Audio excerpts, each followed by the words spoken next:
Thanks for listening to the Lunch and Learn with Dr. Barry, here to help educate, motivate, and put you on the right path to take control of your health through weekly discussions on topics in the medical field, public health arena, and in your community. And now your host, Dr. Barry.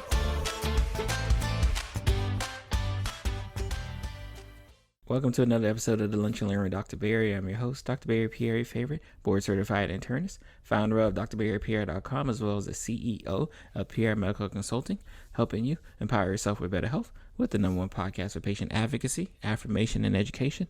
This week we have Dr. Petrina Craine, who is a board-certified emergency medicine specialist in the great state of New York, and she is here to talk to us about the need to address the discrimination that's in our healthcare system, specifically as a Black female physician. We talked to her a lot about her struggles as she came up throughout the process of medical education and some of the trials and obstacles that she's had to face, especially as a Black female physician here in our healthcare system.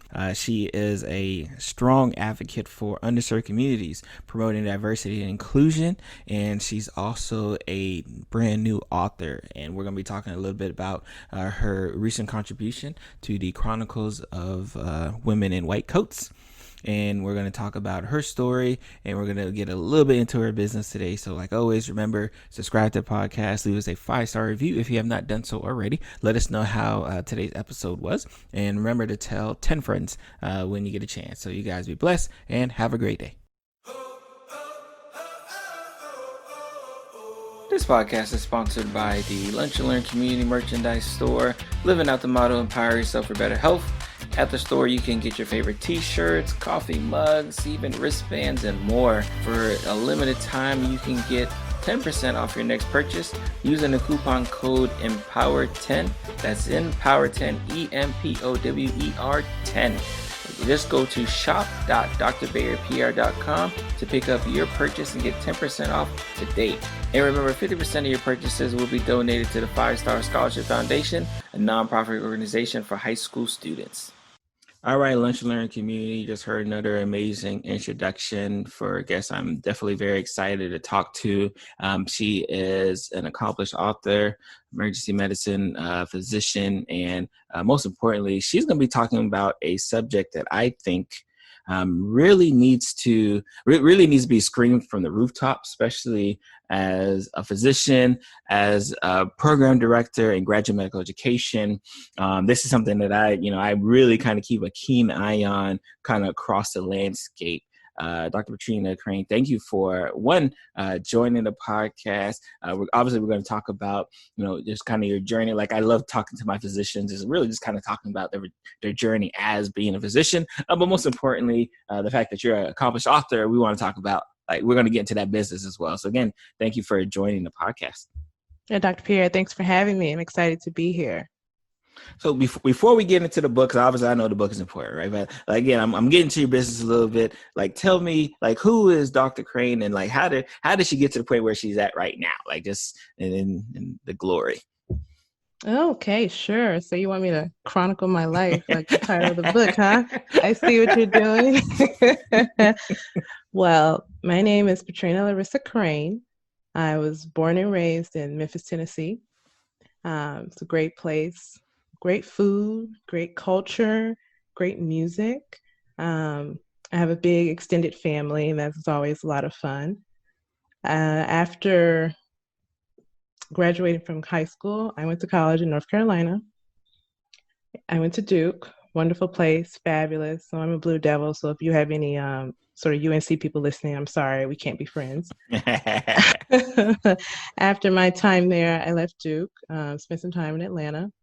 Loved Atlanta, and this is before I went to med school. And actually, I returned home to attend my medical school at home, University of Tennessee. Wonderful experience. I probably, definitely the barbecue is much better than North Carolina, I will say that. All but right. I did leave the Southern United States to actually go do my emergency medicine residency in California in the Bay Area at Highland Hospital. A wonderful place, an amazing place to train. I didn't start a tech company. I know people, when you're out in the Bay, you do have that impetus to want to do that, but I didn't do that. I did attempt skateboarding, but I did very much fail at that. So it seems like what I'm good at That's doing funny. That's funny.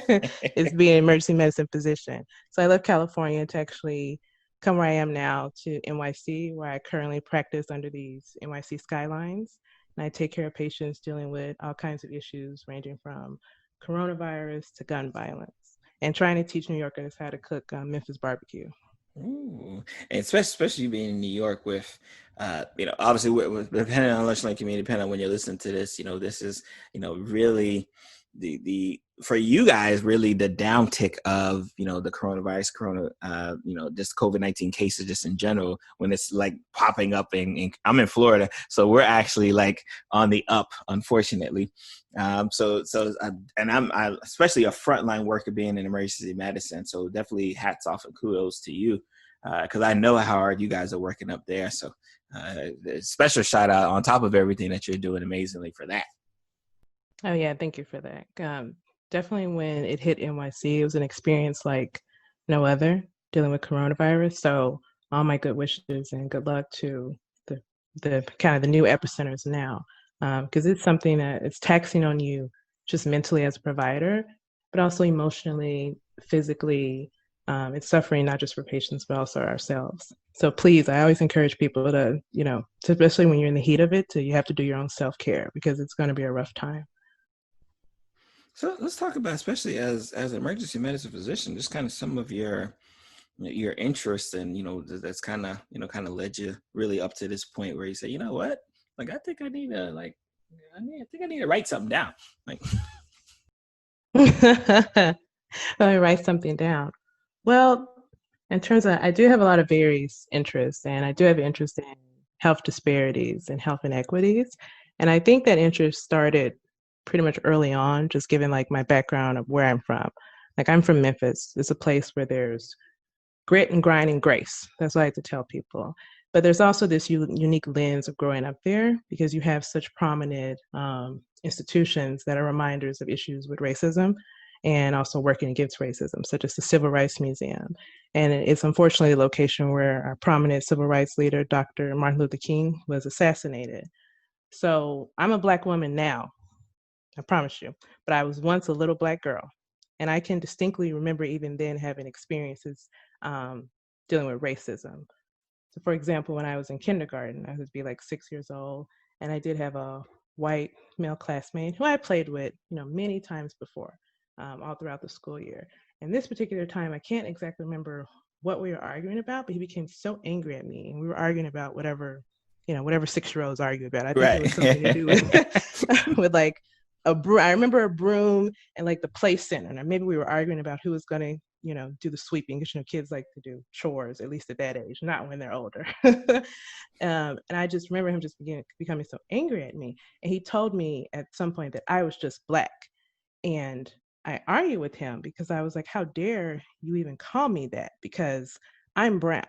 I, in my 6-year-old mind, thought he was insulting my ability to tell my colors, which I knew backwards and forwards, could even spell some for you. My teacher actually stopped this conversation, but I remember her and also talking to my mother about it, and me talking to my mother about it in my little 6-year-old way. But I remember her sitting me down at home to talk about the implications of the sentiments. It wasn't so much the color of my actual skin, which I'm, brown skinned Black woman, but it's not dealing with the color of a rainbow. He was dealing with the colors of race and what that meant to be just Black. So even as a little Black girl, I've been confronted with these issues, and it's just accompanied me throughout my whole journey in medicine. And I actually provide a snapshot of my experiences in the book, The Chronicles of Women in White Coats too, in my chapter where it's called Black plus Woman doesn't equal MD. And so from dealing with my experiences, I feel like I have a voice that needs to be heard. I'm a Black person, I'm a Black woman, I'm also a Black female doctor. And unfortunately, I don't see my story being told all over different platforms, whether it's books or, podcasting or radio, or TV or magazines. And so given the opportunity to talk about my story, I wanted to do that. And when I got the opportunity to work with an amazing group of other authors on this book, it was a chance for me to actually sit down and write and tell my story, which is important to do. Because my family, like I told you, I have a big extended family. I mean, Christmas is like having a football team, going over our different homes and stuff like Wow. that. Oh yeah, it's serious. And my family raised me to understand you have a voice and you do have to use it. And especially when you have a certain platform that others may not have to use that voice to affect change, then you very much should do that. Now, let's talk about Dr. Craine, especially as a medical student and as a resident. Was it like, obviously your first experience, unfortunately, was when you were 6 years old? But when you become like a medical student, you're a resident, and you're definitely aware of the world around you. Um, was there very obvious instances where it was definitely noticed that, like, okay, I'm being treated differently because I'm Black and a woman, which I think a lot gets lost in the story a lot, especially for women, because especially for Black women, because I think a lot of times they get kind of lumped into the Black physician struggle per se. But like a lot of times they're not even afforded the ability to say, like, no, like we also have a struggle being a woman and Black as well. Like was there any obvious experiences like the one that happened as you're 6 when you're a student or a resident, or like how was that lifetime? Yeah, definitely. Seems so long ago, but it really wasn't that long ago. And I tell everyone that I wear my white coat with pride. It looks great on my Black skin, especially if I wear some sunglasses, I need a pink stethoscope. I look wonderful. But it doesn't and hasn't protected me from different forms of racism. And I can talk, like I said, a little bit more about that. But I first wanted people to understand and say, that race itself is not scientific at all. It's a socio-political construct. And racism is about how a dominant race can use its power to devalue and disempower a non-dominant race and take advantage of the opportunities to benefit the dominant race. And so racism, unfortunately, permeates all aspects of society. And so medicine, unfortunately, does have racism in it. Some may be surprised to hear that, but medicine is a part of society. And so, for instance, in medical school, I was so happy when I got accepted in medical school, because I was going to go to a place where you learn about, scientific concepts of human anatomy, physiology, disease, pharmaceutical treatments, and how to objectively process and analyze that information.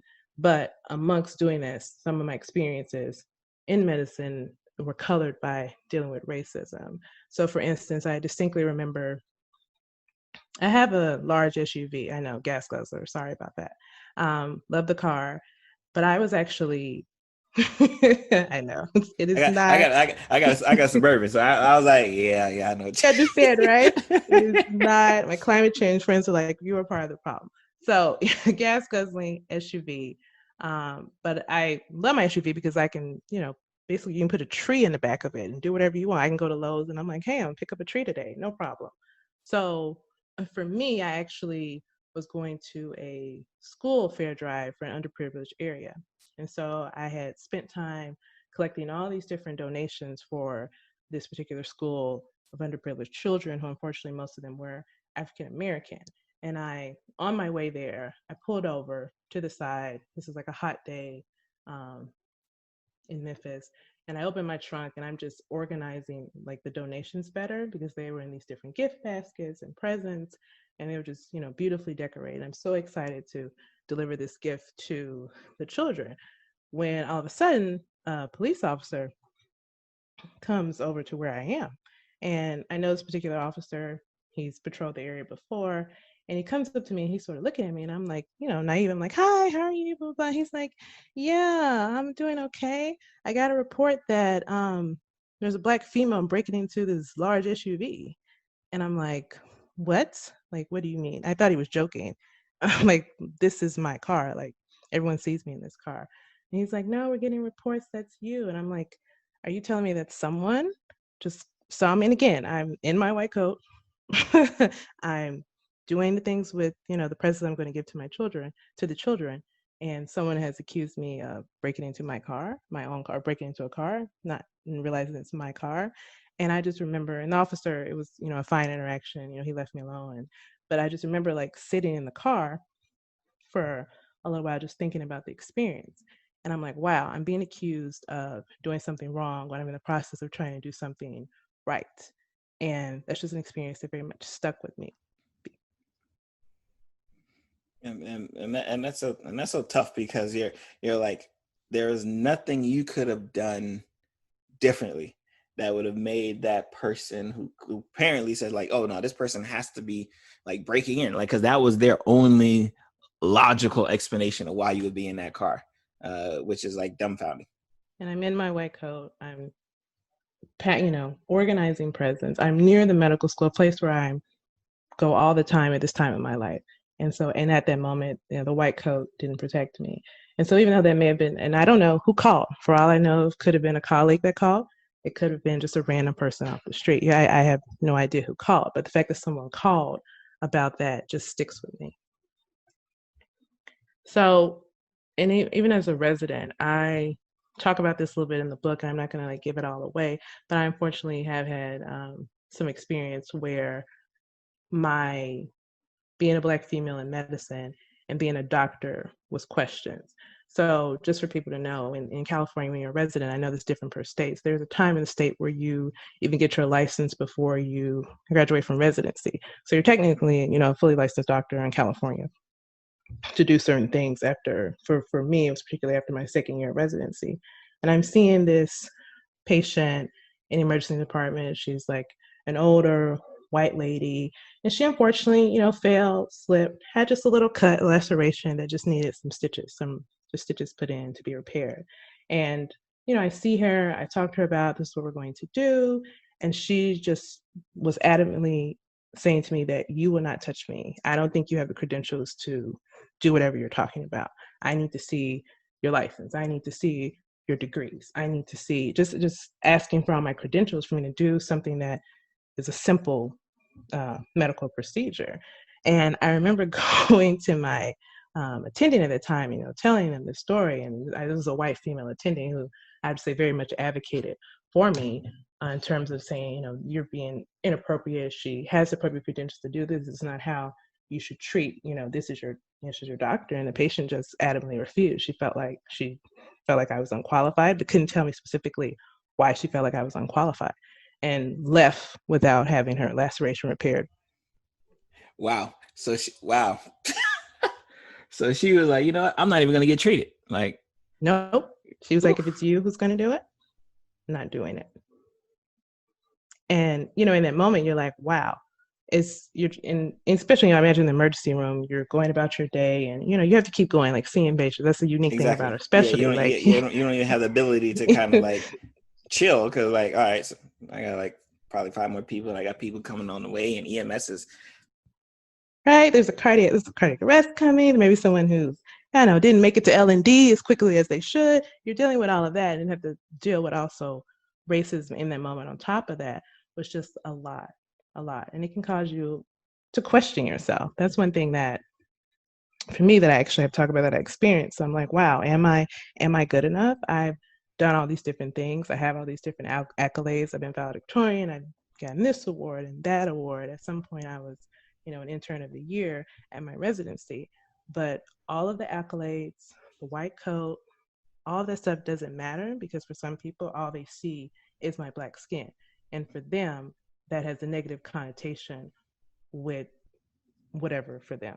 And so regardless of me having all these accolades, being a doctor, I'm a fully licensed emergency medicine physician now, that doesn't matter. And so how do you navigate that, being a non-white doctor? How do you navigate the struggle and those questions, and also dealing with all that, and so that you can still take great care about your patients? It's something that I've struggled to do, but it's something that over time that I try to develop. And I do talk about this more in the book, about strategies about how to navigate the twists and turns of racism in medicine. Now, question I have, and obviously I have a kind of personal experience as well too. Do you find the system at hand being as big as a culprit as the patients we typically have to take care of, in terms of like, where have you kind of felt a lot of the brunt from more? Was it like from the systems, administration, attendings, or like the patients? Like, who, if you had to, I guess, choose one facet? I think for me, my experience has unfortunately been more so on the patient side. And I guess fortunately has not been so much on the administrative side. But in terms of, what beget what, I think you have to just think about going into understanding how racism is so entrenched in medicine. I mean, you think about different examples of systemic racism, such as, you've got the Tuskegee study, where you had Black men who didn't get any informed consent before they were made study participants for this natural study of syphilis, like the course of syphilis. There's numerous documentation about the grave robbing of Black corpses and bodies after funerals, like in the 19th century in Baltimore, to sell to medical schools to do different anatomical dissections. There's a history of even certain diseases being thought to be attributed to Black people and the slaves. So, for example, there was this disease that was particularly thought to be a Negroid disease, and it's called Dracomania, where slaves were running away. And that's what that disease process was called. And also this disease called Cachexia africana, or African wasting. And this is when white people were observing their slaves, they were malnourished and wasting away and also eating dirt. And we know that this is pica because obviously among all the different nutritional deficiencies we could imagine slaves had, they also had like an iron deficiency. And so that was looked at as a uniquely Negroid thing to have pica, and that was not a human thing to do. So you could imagine instead of having human treatment for such a disease, so such as maybe a white plantation owner would give the slave better food, they addressed patients who were suffering from pica harshly, like even putting iron mask on their face and even decapitating some slaves that were dying from the disease as a lesson to others, like, don't you eat that dirt. And so this is just entrenched in what we do, and it comes up in different ways in medicine. Slaves would even be whipped harshly, as it was thought that Black people, their nervous system was different, and so they could endure pain more.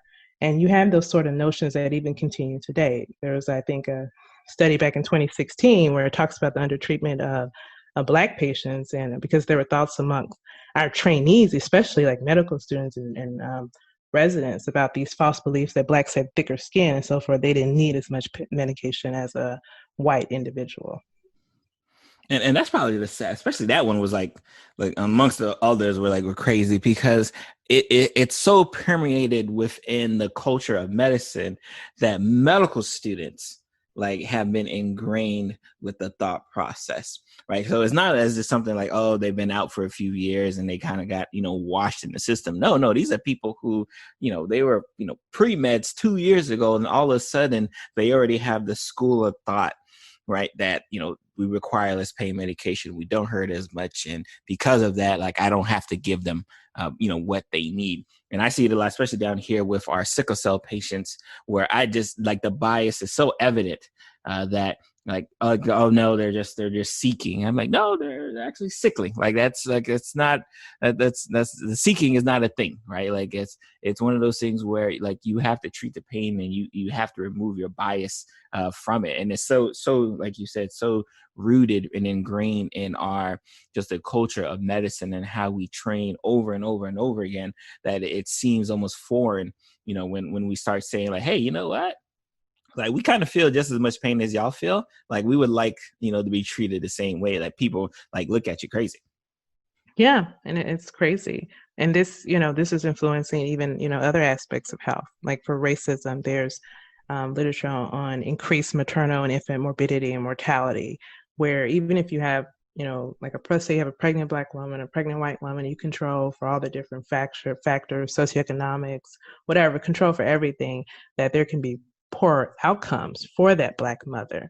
And there's a thought that it's this racism that is influencing maybe on even an epigenetic level these sort of outcomes. There's data about there's more psychological stress and even substance abuse in communities that are much more affected by systemic racism, which you could imagine, for example, including, let's say you have a racist encounter with a law enforcement individual and the kind of psychological stress you can have for that. There's literature about heightened food insecurity, feeling that you can't go seek access to certain foods because you're under this umbrella of racism.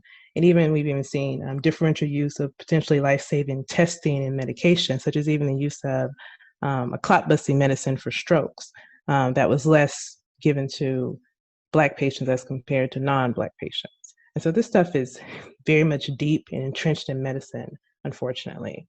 And it just contributes to, like I mentioned to you, one of my interests, health disparities and inequities. And those are, nice terms. We say disparities, inequities, Right. right?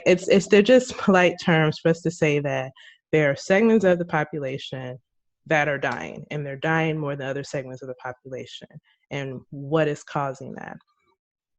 And so I think you have to also look at how disparities and inequities relate to each other. They're very much intertwined, but they're different. So if I can just take a minute, like health disparity, the way that I think it's Healthy People 2020, they defined it as it's a particular type of health difference that's closely linked to certain social determinants of health, so such as economic, social, environmental factors. And health equity is the principle to reduce those health disparities. If you can look at health equity, it's like the social justice for health versus like health disparity is the metric we use to measure that progress to achieving better health equity. So if you can reduce, health disparities, you can have improved health equity. And just going back to, I'm from Memphis, and so you're under this umbrella of just thinking about civil rights issues. One of the last acts that Dr. Martin Luther King Jr. himself did was being involved in the Poor People's Campaign for the sanitation workers of Memphis, how they were asking for just human treatment. They were being treated like subhumans. They wanted equal wages, good working conditions. And so health equity, if you look at it for me, the part of that campaign in the 1960s for that sanitation workers is that I am a man. And trying to fight against racism in medicine is like our health equity. It's like our poster saying, I'm a man, I'm a human, and I deserve, equitable medical treatment. As a program director myself, and being very involved with just graduate medical, especially graduate medical education, but really medical education in general. When I see and I look across the board, right, and I see the students, right, or just the makeup of students, and I see the landscape where as a Black male and Black woman, right, that there just isn't many there, right, to Right. even kind of start the conversation. And that's why I want to ask, like, what was like when you looked around? I can tell you in our class, right? I went to Nova Southeastern. We had a class of 200 total, and there were 7 of us. Right. And like at that time, it was like lauded as like a successful year for Black students in the class, because there were 7 of us, because they weren't used to having that many. And I'm like, wow, if I had a 207, like raises eyebrows and like has people jumping up for a joy. I don't even want to know what it looks like across the country. Like what was it like, especially coming up as a medical student, especially as an emergency medicine resident? What was like, as far as just a general makeup across, like what were those numbers looking like for you? Well, unfortunately, I had a similar experience. I can remember being in medical school, and my class was probably about that much, maybe a little bit less, but you could fit all of the Blacks, for instance, Black and, Latino students in like one room. And we were like barely double digits. And you can imagine, it's interesting you bring up the story about how, like, schools are like, yay, there's like 7 or 8 of you. Like, yeah, like whatever we're doing, that's working. But not saying, not to diminish that success, but is that enough? What we've noticed in like the last few months is, like you said, we've been screaming from the rooftops that, hey, like there are these health disparities, there's, health inequities, there's a lack of diversity in medicine. And, medical organizations are, at least through their statements, are acting like they want to really answer this call. And I'm not saying they haven't been answering this call, but maybe what you're doing hasn't been good enough. It's like you're just doing just enough to get certain results. And are those results you're getting, is that even good enough for the communities that you serve?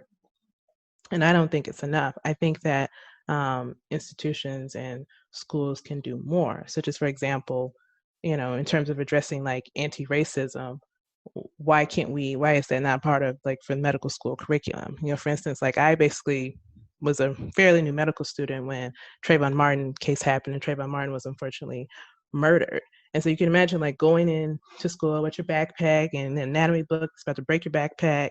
And I remember one of my professors trying to take a moment to actually just speak about that case, because this was like a social determinants of health related question, and sort of the pauses in the room about, oh, we can't talk about that here, that's not the place. And just being like a Black person, like, how is this not the place? Like, where is not an appropriate place to talk about this issue? Because just like I said, racism is intricate in medicine, it's intricate in society.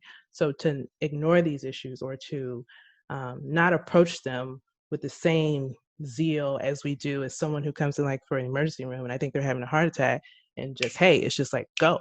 Like, that's the same sort of zeal and reaction and stuff that we should have for treating health disparities and also addressing like racism in medicine.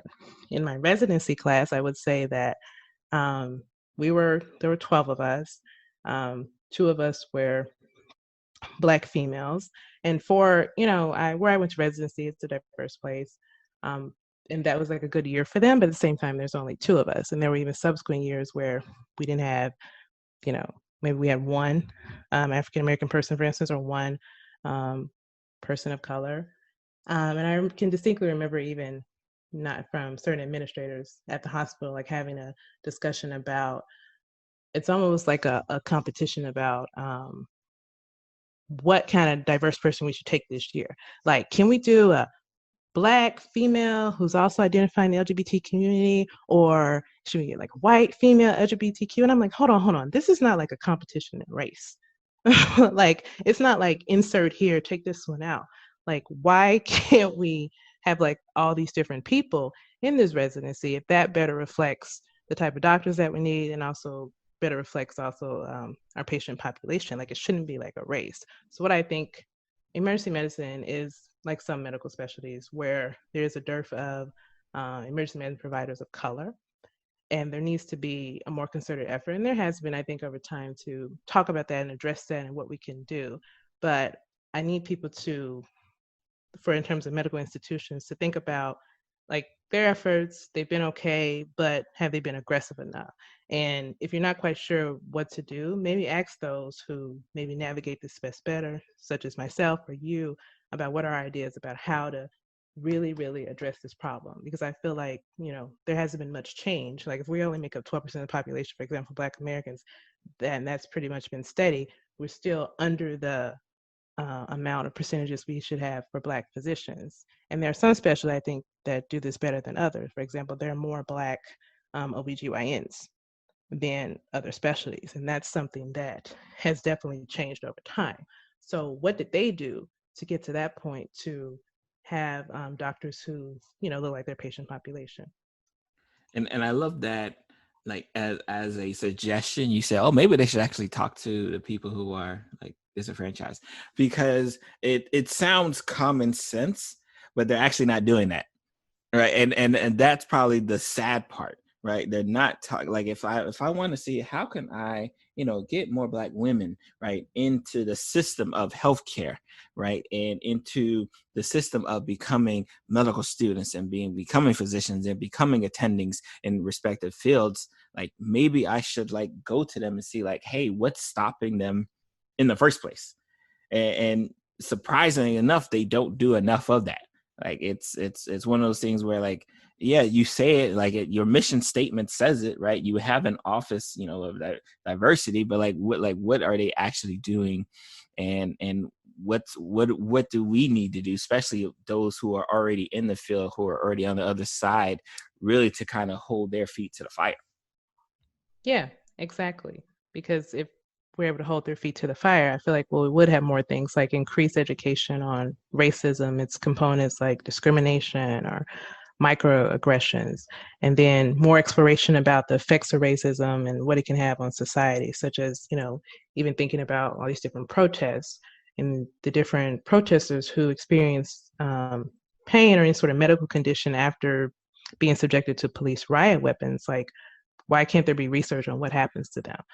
And then also we need to actually implement the different things that we're talking about, like strategies to deal with, anti-racist strategies to deal with things like, policy on interactions with law enforcement, even the emergency department, all these things where if I feel like, and I do feel like maybe the latest things have happened with George Floyd and other things in the media, that you are seeing this call from different medical organizations that, wow, we really do need to address this. I know like my residency has very much tried to do that over the last few months, and I applaud them and appreciate them for that.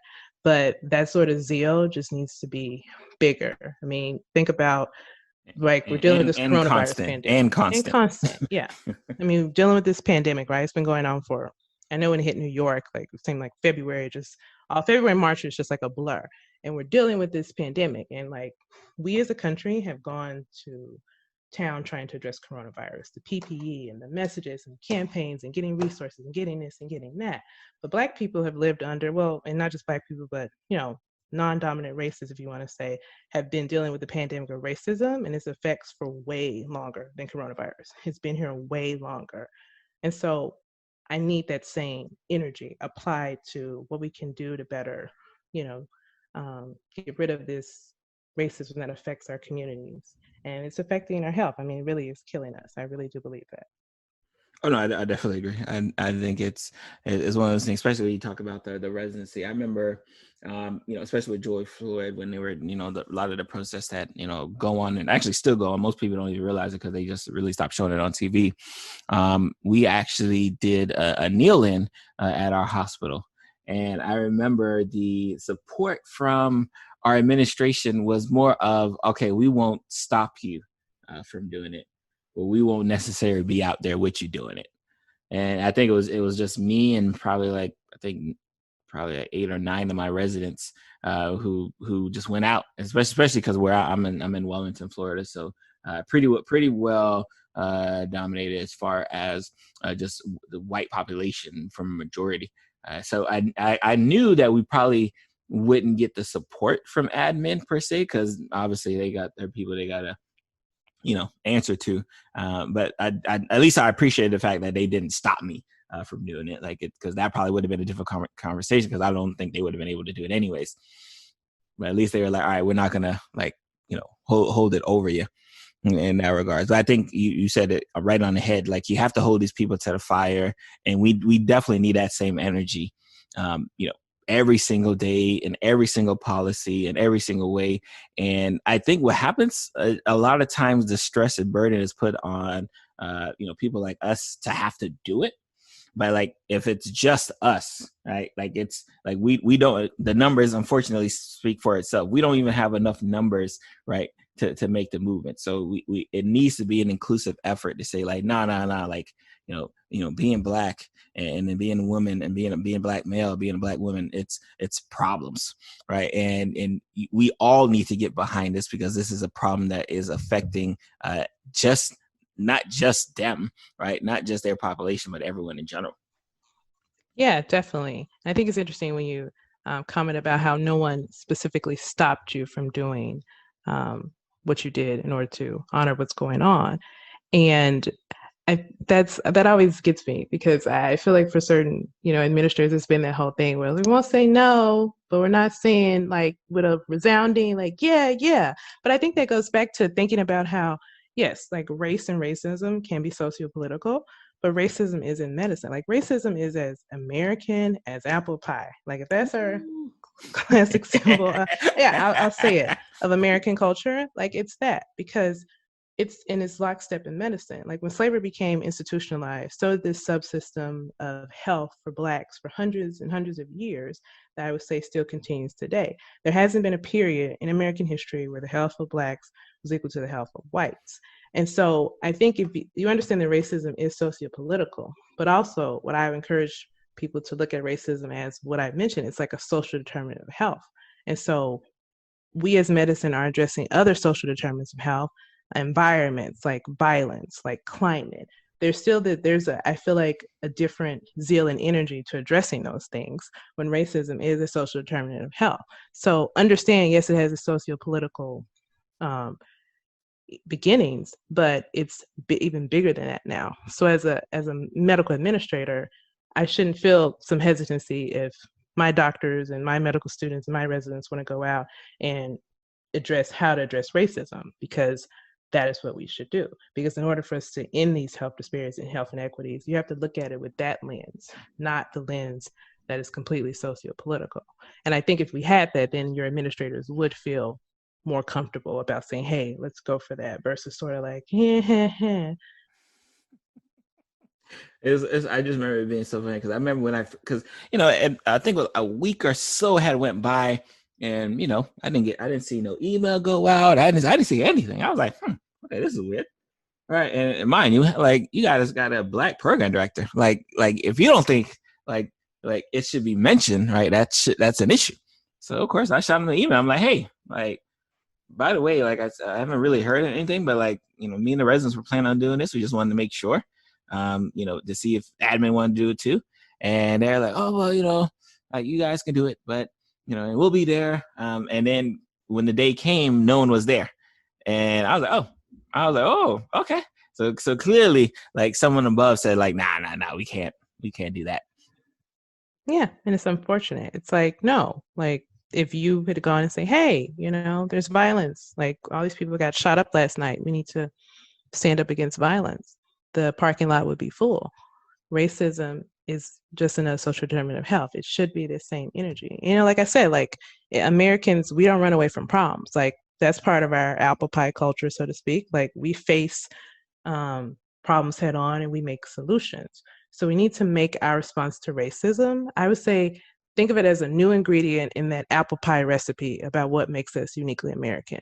That if we would come together and just respond to this with the same energy as we have done other things, that's something that will benefit us all. I mean, I even, tell people, let's say you are the most racist, whatever person in the world. I mean, there's even data that, let's say you come to the emergency room and you're having pain, that a non-white doctor may actually achieve better pain control for you faster than a doctor who's white. There's actually some literature on that. So maybe you're a KKK member and that's fine. Like, you, in terms of that's what you want to do. Like, I may not agree with it, but that's what you want to do. But hey, maybe beneficial to you to have a non-white doctor in that moment when you come in and maybe you broke your leg from, doing some Klan rally. Right. Oh, I love it. Oh, that's funny. So especially moving forward, right? Especially with the book, and the obviously the motivation clearly was there.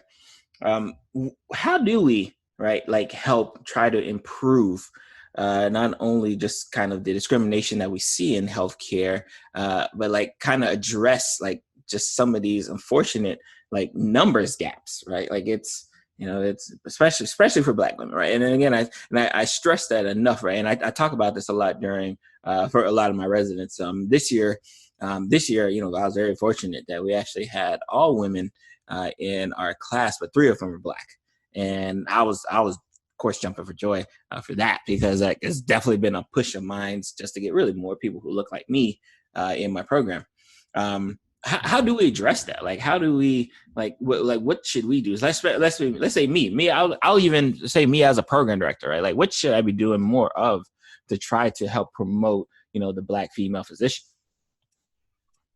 I would say, think about developing a strategy that targets racism and all this different like components. So for instance, let's just say I try to think about it in different ways. Like, there's maybe internal racism, maybe, and I think of it as like, maybe you've been flooded with these messages, like, for instance, a Black female, like, maybe you're hypersexual and you don't have the IQ for this, and are you internalizing and believe that? Like, do you believe, like, when I was having those instances where I encountered racist individuals, like, am I actually good enough to be a doctor?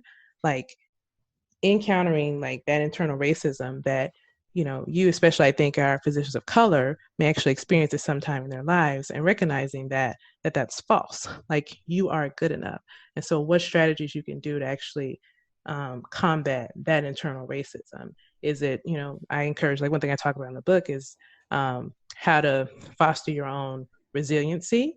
So does that mean staying up on the literature? Does that reminding you that, hey, you're a great skateboarder, something that I can't do? like whatever you need to do for your self-care, like the things that you need to do to combat that internal racism, I think that's also important. So then also thinking about the individual level, which is you are experiencing the racism from another person. I think number one, recognize that for whatever reason, we all have our implicit biases, and that person is coming at you with an experience, and you're coming at them with that experience. And acknowledging that this doesn't make you feel good, but just reframing the whole experience. Even for all my patients that, you know, unfortunately it has not been a lot of them, but for those that have been racist towards me, I've been able to, I think, take great care of them if they, except for the case of that lady who left. Like I did take good care of her, but I mean, she didn't want me to continue Right. to take care She of didn't her. want you. She was like, She didn't stay. I just rather bleed out. She didn't stay for the rest of my care, but just, reframing the issue and just say, hey, this is a chance to, maybe I'll change their life today. Maybe they'll at this moment say, hey, maybe these Black doctors aren't so bad in this particular specialty or whatever. So taking it in that moment, dealing with that individual racism, how to address it. And then I also think systemically, I was thinking about more from like your perspective in graduate medical education and people who are in administrative responsibilities.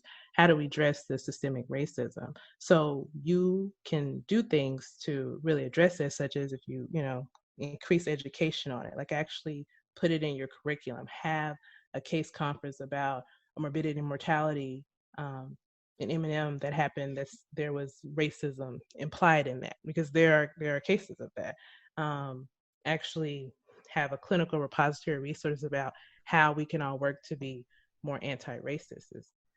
How about actually have funds to address anti-racism research for different things? So I talked about, like, if there's undertreatment of Black individuals for pain for different reasons, like that came out of research. But you have to actually, someone has to think about that and take the same grant money that you may get to study, whatever intervention and for whatever reason, and apply it under that lens of how I can address anti-racism. And then also just on, I would think, related to systemic racism on a macro level, like from doing the research and doing the education and addressing, all the internal and individual racism, how you can make macro scale intervention. So can you take what you're learning on that level to something like health policy and helping to inform all our different political leaders of how we can create a better anti-racist community overall. I love it. And that's first of all, definitely appreciative of the really the kind of the full scale, approach to it all, because like I think you said right on the head, there is so many different levels that need to be really addressed, really say like, hey, this is an issue, addressed and then worked on for us to really get kind of the wide scale results that we're looking for. So definitely thank you for, really such an amazing conversation that I think needs to be had more often. And really, especially amongst like folks outside of our circle, right? Like it needs to get to the point where it's not just happens to be two Black physicians who happen to be having this conversation, but a mass effect, especially in regards to healthcare. Like we're having it now in regards to law enforcement and police interaction. But like I told my residents, I said, unfortunately in healthcare, we're kind of in a glass house. Right. Like there's no reason for the color of my skin to make it so that like I have higher rates of blood pressure and diabetes and, maternal rates are higher and pay. Like there's no reason that my skin color for some reason determines that. So we are living in a glass house as we're looking and seeing, especially the landscape that's happening now around us, where law enforcement and just the police interaction is being really scrutinized. And I think there needs to be a day where medicine and the healthcare system is really brought to the table and say like, hey guys, like, what are y'all doing over there? Because clearly something's off over there too. Right, exactly. And, I tell people, us as doctors, like this social activism, if that's the way people want to think about it, this is not unique to us. Like, this is not something we haven't done before. This is not uncharted territory for us. Like, we are doctors. Like, we are the same people who have given you DeBakey and have come up with this intervention for this and this intervention for that. There's no reason that we can't collectively, Black, white, whatever, come together and unite ourselves to come up with plans to address racism in medicine, and how that also will just permeate out to the rest of our society. And I really think us doing that will help decrease health disparities and really work towards achieving health equity. And again, I also encourage people to, get our book, The Chronicles of Women in White Coats too, because, for my chapter. Where can they get the book from? Tell them. I would love to hear like what's the one goal you would love for them to really pull for specifically from your chapter, but like more importantly, like where can they get this book? Like where can they read this? And you can get this already best-selling book. I'm just putting it out there. I'm not bragging. Yes, I love it. at various sellers, with Amazon being one of them. Also available from the Chronicles of Women in White Coats website. And then I would also say, what do I want people to get from the book, from my particular chapter? I would say, while you're reading my chapter, I like a lot of analogies, as I guess you can see. It's just how my brain works. And so let's say you're driving, right? You're in your car, your bike, or whatever. But in my particular chapter, I take you on a personal road trip in medicine. That's the trip we're going on. And we're exploring the intersection of race and gender. And so in my chapter, you can see what forks in the road my perseverance is going to come across. Like, what pit stops am I taking in my identity, and what twists and turns is my resilience encountering.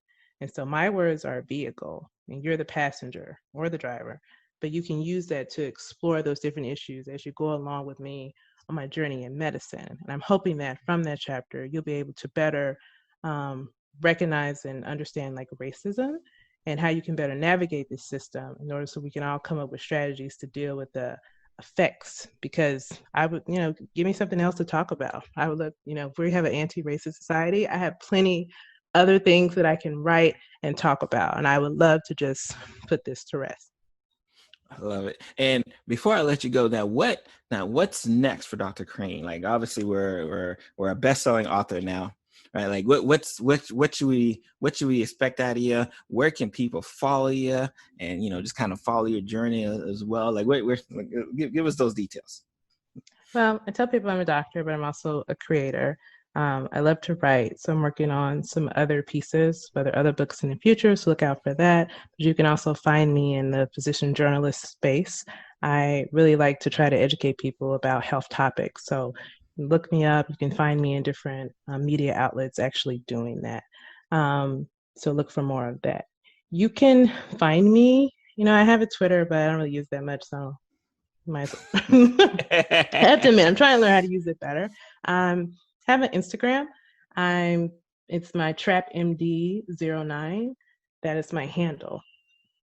So people can follow me there. And sometimes people ask me, like, why do you call yourself that? But, I'm from the South, and I grew up on music, like, hip hop, crunk music, and I listen to everything. I'm from Memphis. I love soca, I love blues, I love EDM. I listen to a lot of different things. But for trap music, for me, and for people who don't know, it is a genre that does talk about different things. And a trap is like a rundown house where people are selling illegal things like drugs and stuff like that. So there's a lot of negativity that's associated with, a trap house. But this is a genre that itself has created $1 million industry. And there's nothing glamorous about the negativity, but how you're able to take negativity, negative experiences, negative environments, and even use that to make yourself and those around you better. I mean, I think that's amazing. And it's that energy and that hustle of trap music that I appreciate and that I very much identify with, because I work to bring medicine and knowledge to all people to the streets, where those streets are well paved and they have, nice gardens and ivory tower communities, or it's a wrecked, rocky path with dilapidated housing. And so that's me. Hey, Lunch and Learn community. Me and Dr. Craine might be like low-key family, because like everything she was saying, I was like, oh, that's yep. You may be a cousin. It has yes. happened before. I said, okay. Such a big family, so you have to compare last names and get a family tree and do that whole thing.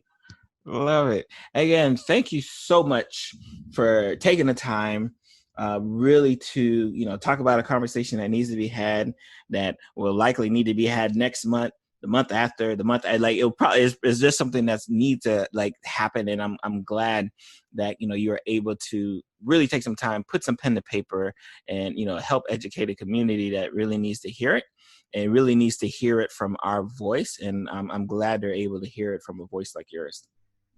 Yeah, thank you so much. And thank you for providing this platform. Like you said at the beginning, like scream it from the rooftops. And this is an issue that, you know, if we're screaming so much we lose our voice over, that's one thing. But it just needs to continually be in the public conversation. You know, what I hate about sometimes with these specific incidents, like things can happen like with George Floyd or other people like Breonna Taylor, and then they disappear.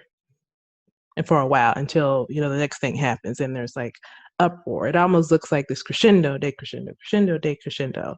And like we need to stop doing that. It just needs to be a constant, just straight horizontal line of just we need to address racism. And it just needs to be as important to us as breathing every day.